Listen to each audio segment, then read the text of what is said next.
Ya, bertemu lagi dengan channel Sri Wisnu bersama saya Sri Wisnu. Saat ini kita berada di Teater Pementasan Sendera Tari Ramayana di Candi Prambanan, Yogyakarta. Dan pada saat ini saya sebagai Laksmana ini sedang istirahat karena baru pindah adegan di Ngalengka. Oke, sambil sambil istirahat kita coba ulik yuk cerita mengenai Sendera Tari Ramayana. Nah, ini teman-teman ya. Banyak anggapan bahwa Rahwana, kita bicara Rahwana ya. Rahwana itu cinta mati dengan Dewi Sinta. Oh, banyak sekali tulisan-tulisan di internet, Instagram maupun ya dimanapun itu orang selalu mengatakan bahwa Rahwana itu cinta mati, ya, cinta mati dengan Dewi Sinta. Pertanyaannya, opo yo? Kan gitu. Jadi ketika kita kembali ke cerita ya, cerita Ramayana itu sendiri, pada saat itu ini ceritanya salah satu referensi yang saya baca. Rahwana pada saat itu dia setelah mengalahkan saudaranya, kemudian dia mengambil alih kereta terbang. Nah, jadi kereta yang bisa terbang. Jadi seperti kalau di film tentang Dewa Yunani, nah itu kan kereta itu kan bisa terbang sendiri. Jadi tidak perlu ditarik kuda sembrani dan sebagainya, kereta itu bisa terbang sendiri. Nah, itulah. Kemudian suatu hari Rahwana sedang terbang menggunakan kereta tersebut. Nah, kereta tersebut sedang terbang, kemudian di bawah Rahwana itu melihat seorang wanita yang sangat cantik di mata dia, karena kecantikan itu relatif. Nah, kemudian Rahwana turun. Nah, wanita itu menggunakan pakaian serba putih. Nah, di depannya terlihat ubo rampe atau peralatan untuk berdoa atau sembahyang lah kasarannya ya. Nah, kemudian si Rahwana menyapa, halo, misalnya seperti itu, namanya siapa? Kok ada di sini? Si wanita itu diem tapakur. Ternyata dia ibaratnya sedang sembahyang. Karena matanya merem, kemudian mulutnya komat kamit. Nah, berarti kondisinya si wanita tersebut sedang berdoa atau beribadah ya. Nah, Rahwana ngomong panjang lebar tapi tidak ditanggepi. Namanya saja orang sedang beribadah, tidak akan menanggapi. Kemudian Rahwana itu memberanikan diri untuk memegang badan dari si wanita itu. Jadi misalnya kayak dioyak, seperti itu, ayo bangun, seperti itu. Nah, ketika dipegang badannya, si wanita itu tiba-tiba langsung terperanjat bangun dari keadaan ibadahnya. Kemudian dia buru-buru menyobek pakaian yang dipegang oleh Rahwana tadi. Nah, pakaian itu disobek yang habis dipegang Rahwana, kemudian pakaian itu dilempar. Kemudian Rahwana bertanya, Rahwana kan seorang raja.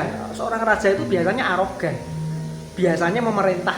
Nah, kayak gitu. Kalau ada orang yang nggak respect sama seorang raja, itu mesti marah. Nah, seperti itu. Nah, pada saat itu Rahwana itu merasa marah sebenarnya. Kenapa? Ini ada orang di sini ibaratnya seperti rakyat jelata lah ya, di tengah hutan sedang berdoa. Nah, kok disapa sama seorang raja, diraja kok cuma diem saja. Nah, Rahwana itu marah. Kemudian dipegang. Nah, si wanita ternyata marah juga karena Rahwana telah memegang badannya. Nah, usul punya usut. Nah, Rahwana itu sebenarnya suka pada pandangan pertama terhadap wanita itu. Ternyata wanita itu bernama Widowati. Nah, kalau di Jawa namanya Widowati. Nah, kalau di India itu namanya Vedavati. Vedvati. Nah, kemudian si wanita tersebut kemudian marah, ngonekke atau ngonekke Rahwana. Ngonekke itu apa, Mbak? Memarahi Rahwana. Kamu tuh lancang ya. Saya itu sedang ibaratnya berdoa, sedang beribadah kepada yang kuasa. Kenapa kamu mengganggu ibadah saya? Kamu ngajak omong sama saya dan sebagainya lah. Kalau saya itu diem saja, itu kan berarti itu wajar karena saya sedang beribadah. Terus Rahwana juga ikutan marah juga. Loh aku tuh raja ya, saya tuh raja ya, kok kamu memperlakukan saya seperti itu. Nah ini saling apa? Saling marahan ibaratnya. Nah kemudian Widowati tadi kemudian bilang gini, saya itu sebelum beribadah itu saya sudah mandi suci. Lah kok kamu pegang, apalagi yang memegang saya itu kamu, raja yang angkara murka. Nah seperti itu. Kemudian dia ngomong, berarti saya sudah nggak suci lagi dong, wong saya sudah kamu pegang. Nah seperti itu kan. Kemudian Rahwana menyatakan dirinya, I don't care, nah, saya nggak peduli. Nah, sekarang saya sebagai seorang raja, intinya saya menginginkan kamu sebagai istri saya. Tak janji kamu akan menjadi wanita apa itu, permaisurinya di kerajaan. Nah si wanita itu kemudian tetap bilang tidak mau, saya nggak mau. Kemudian Rahwana bilang, kamu kalau nggak mau tuh tak paksa nanti. Nah kemudian Widowati tadi kemudian ketika dia merasa dipaksa, ya sudah dipaksa. Daripada dia dipaksa oleh Rahwana untuk menjadi istrinya, akhirnya apa? Dia bakar diri di dalam perapian yang untuk berdoa tadi. Nah kemudian Widowati tadi kemudian dia masuk ke dalam perapian pembakaran diri tadi untuk berdoa, akhirnya hilang, wes mokso. Rahwana kaget, waduh, baru sekali ini seumur hidup Rahwana kok ditolak oleh seorang wanita. Seperti itu, akhirnya dari situ dia menggebu-gebu akhirnya. Nah, kemudian mengucap sumpah di 3 dunia, di zaman apapun sampai kapanpun, Widowati, kamu tetap akan saya cari. Nah, akhirnya setelah ganti zaman, nah Dewi Widowati tadi, nah, ibaratnya itu reinkarnasinya ternyata masuk kepada Dewi Sinta.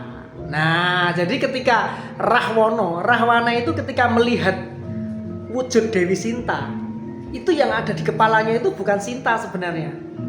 Rahwana itu melihat wujud Dewi Sinta itu adalah sebenarnya melihat itu wujud Dewi Widowati yang ada di dalam dirinya Sinta. Jadi pertanyaannya, sebenarnya itu Rahwana itu cinta mati dengan Dewi Widowati atau cinta mati dengan Dewi Sinta?